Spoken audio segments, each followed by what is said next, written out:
Ah, I'm so tired. In the middle of the night, I walk home with an exhausted body. I stayed at work very late because of job responsibilities. Feeling sorry for getting home late to my husband Keith and my father-in-law George, I start jogging toward the house. Suddenly, I stop in front of my house. The garage door is open. Before I can even think why, the car parked in the garage suddenly speeds out. Eek! I let out a small scream and shrink back as the car comes to a sudden stop right in front of me. Behind the wheel was my father-in-law, George. As soon as he noticed me, he opened the passenger door from the inside. Haley, get in the car. What? Wait a second. What's going on at this hour? Don't make a fuss. I'll explain later. Just get in the car now. Under the intense pressure, I quickly opened the passenger door and got into the car. Eek! Before I can lock my seatbelt, George speeds off, and I let out another small scream. As the car takes off, I hear a shout from behind. Turning around, I see Keith yelling incoherently. He's chasing after our rapidly accelerating car. What is this? What's happening? Keith is chasing us with a furious look on his face, while George grips the wheel with a stern expression. Stuck between the two of them, I can only grimace in fear. My name is Haley Smith. I work as a tutor at a tutoring center near the station and live with my husband Keith. We both work at the same place, but Keith is a full-time employee while I work part-time.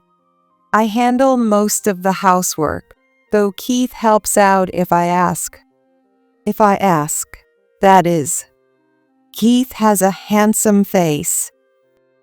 When we're just going about our day, he often looks at me with droopy eyes and a slight smile. When he watches me wash the dishes, smiling a little, I can't help but laugh. What? What are you looking at? Your hairstyle. The way you tie it back. I think it's really beautiful. I almost dropped a dish I'm rinsing off. Keith is always like this. He compliments me on things I don't even think about, little details I overlook. Even though it's obviously just flattery, it still makes me happy. He's kind. Maybe too kind. Since we work together at the same tutoring center, Keith is technically my boss. If my students' grades improve, it reflects positively on my evaluation.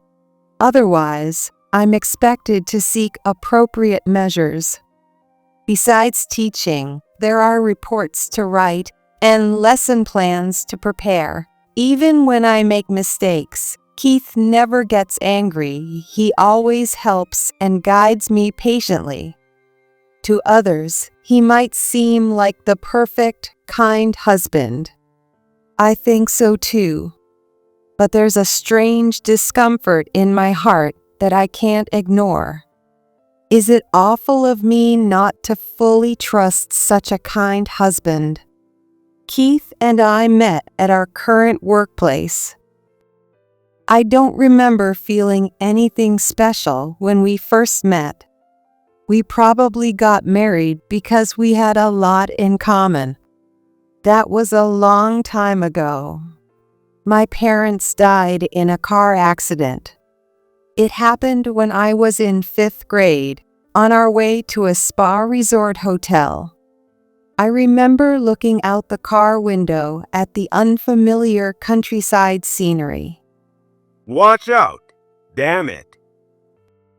Suddenly, My father let out a painful scream, and my mother grabbed me tightly. A car, its driver having an epileptic seizure, collided with ours, making the news. My father and mother died. I only had minor fractures in my arms and legs. Relatives and friends who visited me all said I was miraculously lucky or fortunate to be safe. Staring at my bandaged limbs, I asked myself, is this a miracle? Is this being fortunate? My mother's relative, with tears in her eyes, said, Haley, your mom died holding you protectively. You need to live for her sake. This is a lie. It's all a dream. None of this is real. Yes, I know. You're confused now, but it's going to be all right. Everything will be okay. I pressed my bandaged hand against the hospital bed rail, feeling the pain to confirm it was real. It wasn't fake. It was genuine pain. I couldn't stop crying. The fact that my parents were gone, and the fact that I was still alive made me sad. Despite this, my kind relatives supported me as I grew up. I think I received a lot of love. I have to become a proper adult. I always resolved in my heart so. After that, I threw myself into my work. I met Keith at the same workplace, and gradually, his dedication to work caught my eye. His way of interacting with students, his serious and sincere attitude. He was kind to everyone and had good looks, so I thought he was out of my league and not a potential romantic partner. Keith asked me out on our first date. Then the second and the third dates were also initiated by him. I was the one who asked to start dating. By the end of our third date, I couldn't hold back my feelings for him. When I asked him to date me, Keith talked about his past with a slightly clouded expression. I lost my mom and live with my elderly father. Also, I recently got divorced. I see. I'm trying to bury myself in work to forget about the divorce. Knowing I'm divorced might make you reconsider dating me. I don't mind. Because I admire your dedication to your work. Keith looked a little surprised, but then smiled gently. The longer we dated, the more we were drawn to each other. As I was approaching 40, Keith proposed to me. In a dimly lit restaurant on a high floor overlooking the beautiful night sea. It was like a setting made for a proposal, and he said seriously, Will you marry me? At that moment, I felt like I was the protagonist in a drama. Losing my parents, feeling hopeless, and thinking this world was fake. It finally felt like the scenery in front of my eyes became real. Keith told me about his family, which he hadn't talked much about before. His mother had already passed away. He lived with his elderly father, George.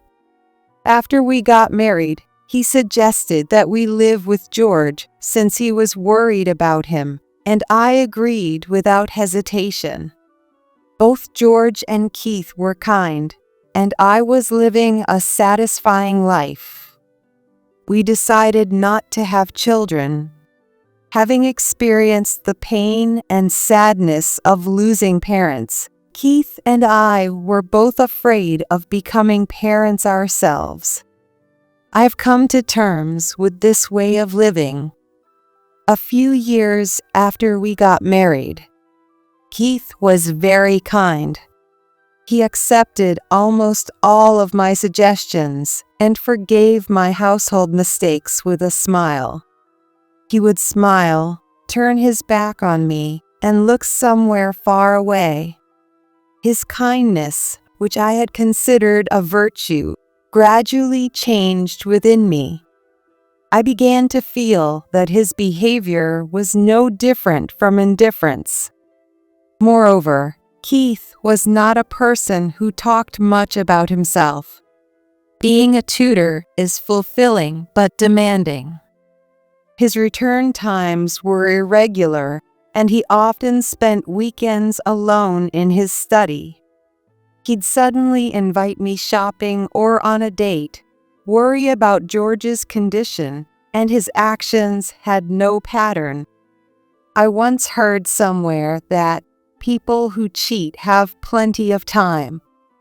I don't remember where I heard it, but Keith's ever-composed demeanor always made me tilt my head in confusion. Keith is naturally handsome, and I knew he was popular. But cheating was unforgivable. Wanting to trust him, I decided to hire a private investigator. They said the investigation would take a week. The investigation was surprisingly expensive, but if it proved Keith's innocence, I could fully accept that he was truly kind. When I returned home from the investigator's office, I found George sitting in a chair, clutching his chest. "George." I rushed over, rubbed his back, and handed him his medicine and some water.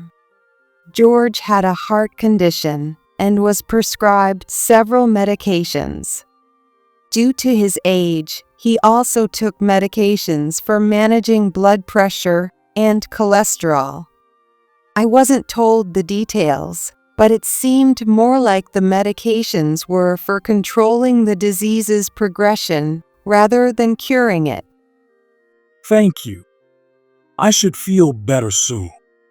George generally lived a life similar to a healthy person, but sudden attacks were troublesome. They included chest pains, irregular breathing, muscle spasms, and more.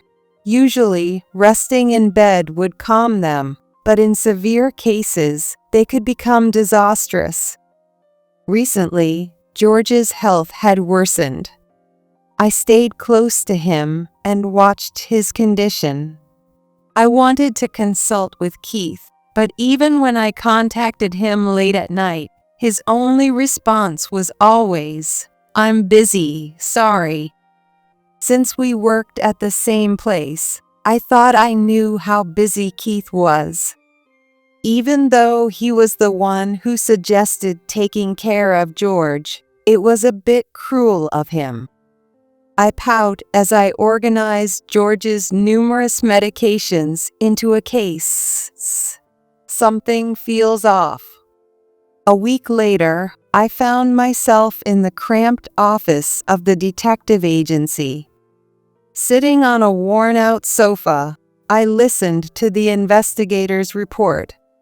The conclusion was that Keith was guilty. They told me he was having an affair with a woman named Teresa Wright. Teresa Wright. I've never heard that name before. Staring at the unknown woman's name and the candid photo of her profile, I felt my mood darken. Divorce, huh? I muttered as if it were someone else's problem. Losing my parents and getting used to loneliness, the fleeting happiness I grasped felt like a joke.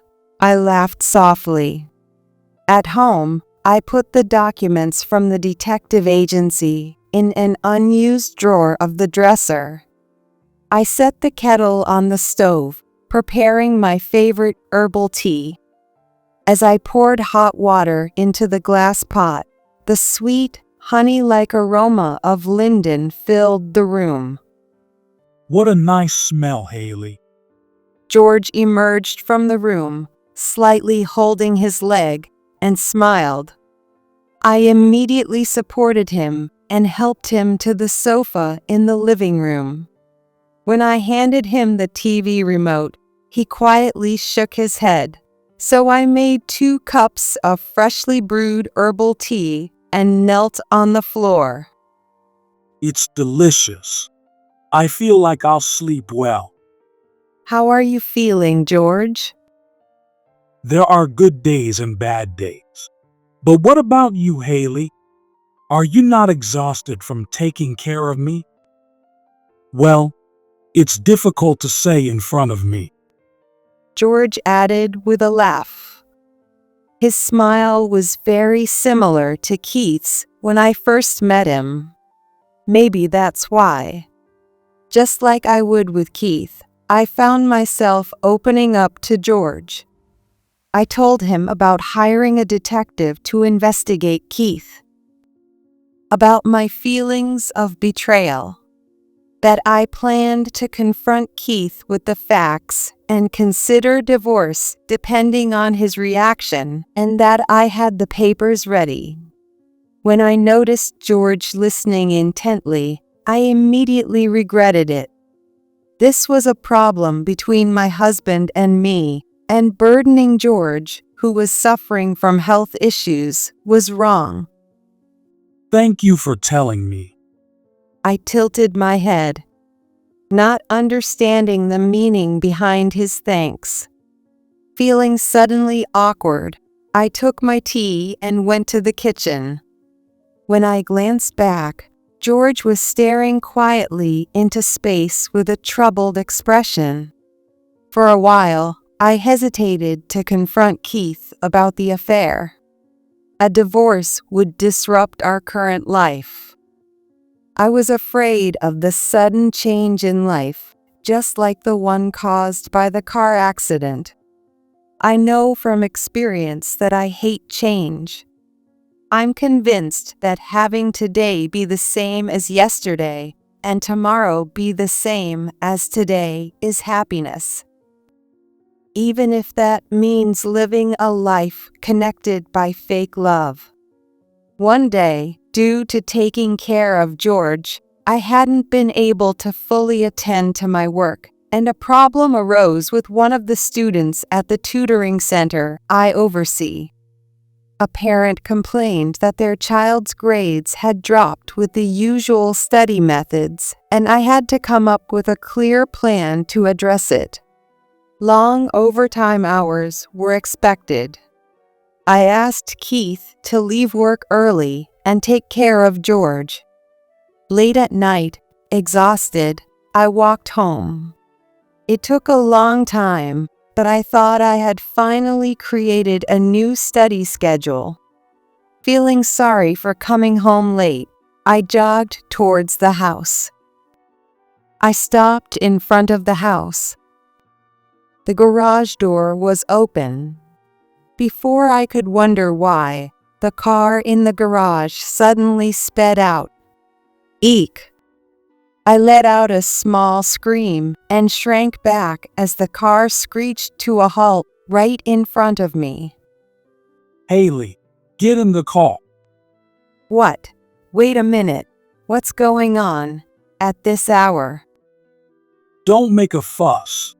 I'll explain later. Just get in now.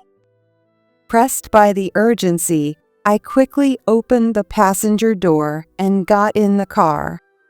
Eek! Before I could lock my seatbelt, the car sped off, and I let out another small scream. As the car took off, I heard a shout from behind.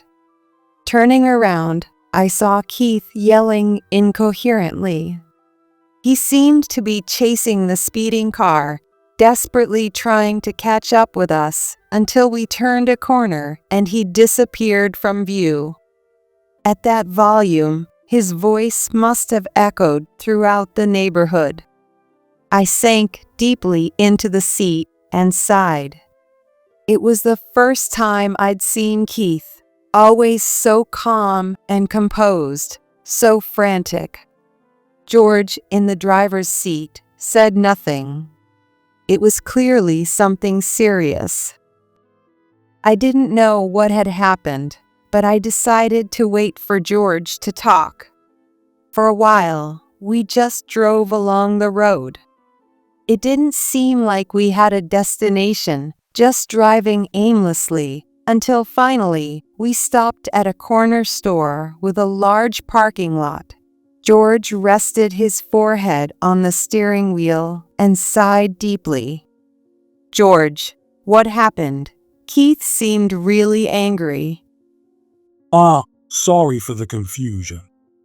Where should I start? George tapped his forehead against the steering wheel several times, organizing his thoughts. "I'll get us some drinks."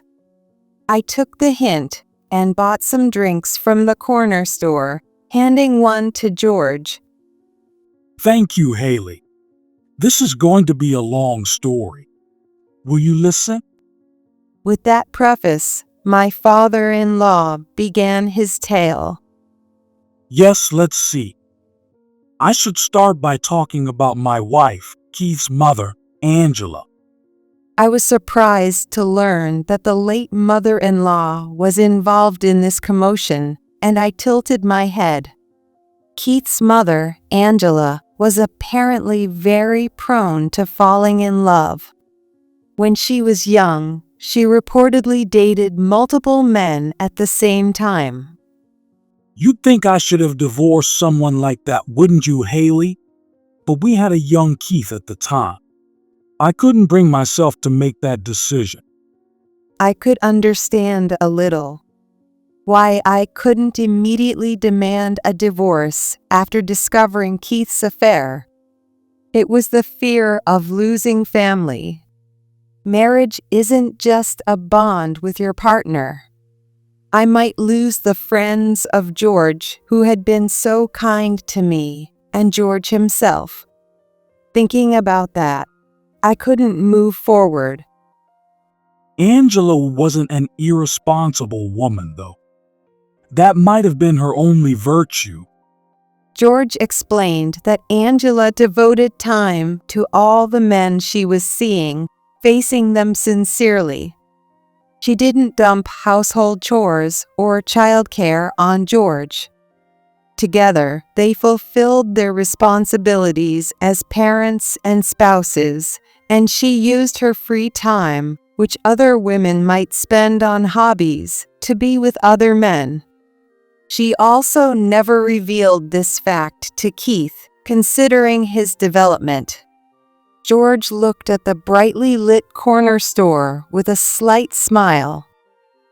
Angela used to say it was an honest and upright multiple relationship. It was almost a catchphrase of hers. George accepted Angela's lifestyle. He had no choice. It wasn't pleasant, but he realized that pretending not to see anything had almost no impact. But the family time came to a very quick end. Angela was diagnosed with a brain tumor at a young age and was told she didn't have long to live. Even then, she remained nonchalant. Before she got seriously ill, she told each of her lovers about her condition and said goodbye. And in the end, George took his hands off the steering wheel and looked at his palms. In the end, she passed away in the hospital, holding George's hand. but I couldn't just be depressed. For Angela's sake, I worked hard to raise Keith properly. However, bad signs started to show when Keith was in high school. Keith had grown into a womanizer. In the worst possible way, he had inherited Angela's tendency to fall in love quickly. He would charm women with his gentlemanly behavior and discard them irresponsibly when he got bored. George tried his best to have sincere conversations with Keith to stop this behavior. But Keith's bad habit never changed, and he ended up getting married. To me. At first, I was against the marriage. It was obvious, wasn't it? I could see that Haley would end up unhappy. But Keith insisted. As a condition of marriage, Keith proposed that we live together. It was a very appealing offer for George, who was physically disabled. But most of George's care was left to me. On the surface, Keith was kind, but behind the scenes, he was constantly playing around. Despite being busy with work, he still found time to have affairs. It was almost like a sickness. I'd quit fooling around and prioritize married life. At first, Keith apparently said so. George thought he'd wait and see for a while, but in reality, Keith was secretly having a great time. People's true nature doesn't change that easily. Haley, you shared the detective's findings with me, didn't you? I appreciated that. I thought it was time to give him a real talking to. That's kind of a strange thing to say. What? Oh yes. Keith is twisted. I need to face my son properly. I looked down a bit. It wasn't just Keith who seemed strange. Angela and even George seemed odd to me. Angela proudly having affairs.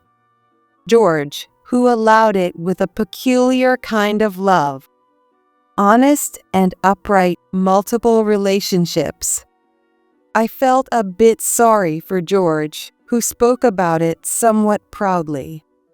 By the way, why did you suddenly take me outside? Keith seemed really angry. When you came home, Keith was happily talking to his mistress on the phone. I thought it would be too much for you to witness that. George, angry, had grabbed Keith's phone and smashed it on the floor. That's why Keith was chasing us. But wait, I already knew from the investigation that Keith was cheating. I don't really care about him talking to another woman on the phone now. Are you feeling a bit calmer now? Yes, I am. I see.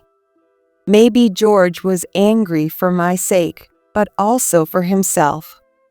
Anger towards the late Angela. He might be directing his unresolved anger at Keith. And he probably doesn't even realize it. Being betrayed by someone, justifying it, and now having no one left to hate. The engine started, and the car began to move. When we got home, we'd confront Keith about his affair. George and I agreed. We parked the car in the garage. Keith, silently drinking whiskey in the living room, glared at George and me with resentment. Without a word, I placed the detective's report on the table. A slightly drunk Keith rubbed his eyes and looked over the documents. Oh, this. Well, it's a former student. It's not an affair or anything. That's a lame excuse. There are photos and investigation results right there. It's true. She's been struggling with work, and she said she wanted a quiet place to talk, just the two of us. Keith made a feeble excuse. For once, he looked genuinely flustered, without his usual composure. I had loved Keith, who worked so hard and treated me with the kindest smile. Looking at him now, it was like watching his facade crumble away. My feelings for Keith rapidly cooled, and his desperate excuses, no matter how valid or not, began to mean nothing to me. Enough, Keith. Pay Haley the alimony and agree to the divorce. This is a matter between husband and wife. Stay out of it, Dad. I have every right to interfere. I'm your father. Keith was taken aback, then turned his gaze to me and quietly laughed. He must have realized from my cold eyes that I no longer had any love for him. To be honest, I didn't have a strong desire for a divorce. The procedures for a divorce are tedious, with a lot of paperwork and hassles. But if I didn't take a step forward now, I'd remain an unhappy woman forever, living a life pretending not to know about my husband's affair. George lived that way, so I don't completely reject it, but it still feels wrong. I can't claim to know what the ideal marriage looks like, but a relationship where one person feels sad or heartbroken doesn't seem right to me. Keith, let's get a divorce, right now. Wait, Haley. I get it. I'll change my ways. I won't cheat anymore. I'll only look at you. I'm not going to look at you anymore. With those final words, Keith fell silent, and the night quietly passed. A year later, Keith surprisingly agreed to the divorce rather easily. He remained as carefree as ever, even sending me casual texts after the divorce, asking how I was, or suggesting we go on a date. I can't tell if he's joking or serious, but I completely ignore him. Today is a beautifully sunny day. The rain is over, and the sky is clear. I looked at my reflection in the bathroom mirror, wearing a white dress that might be too youthful for my age. I'm still young. I'm still beautiful. The words Keith often told me might have been fake in hindsight, but my feelings now are undeniably real. My phone buzzed in my bag. When I held it to my ear, I heard a familiar voice. Haley, it's been a while. It was George, who unsolicitedly told me about Keith's current situation. Since the divorce, Keith had suddenly become more subdued and had refrained from dating women. He hasn't found a new partner yet and has been diligently taking care of George and participating in matchmaking events. Everything is moving in a positive direction. Thank you for listening, Haley. That's my word, thank you. I'm sorry, but I have to go now. Someone is waiting for me. I hung up the phone and looked at myself in the mirror. Since working at the same place as my ex-husband wasn't an option, I found a new job at another tutoring center. I needed a full-time position to support myself, and this whole ordeal made me rethink many things. Maybe I was afraid of love. The fear of suddenly losing someone important. I lost my parents in an accident, and from that day on, my entire life changed. Maybe it's the same with love. Even if you love someone, you will eventually part ways. Even if it's not your fault, you might suddenly be told goodbye. Perhaps during a date, when they say they're going to the bathroom, they could be caught in an unfortunate accident. No matter how long you're together, people always part with their loved ones. No one lives forever.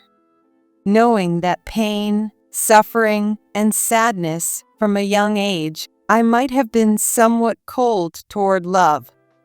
I was scared of genuinely falling in love. Maybe Keith sensed those feelings in me. I had no intention of condoning Keith's affair. But if I had truly loved him from the bottom of my heart, if I was desperately trying to catch his attention by eagerly responding to his always gentle yet somewhat indifferent attitude, That's just wishful thinking. I looked at myself in the mirror. Have I changed since a year ago? I lightly touched up my makeup and left the restroom. There were a few families and couples waiting in front of the elevator in the crowded shopping mall. In the waiting area, a tall man smiled at me, and it seemed to light up the space around him. I smiled back at him. Casually, I held his hand. He looked a bit surprised, but he didn't let go. That made me smile even more. Now, I am taking a step forward to find true happiness.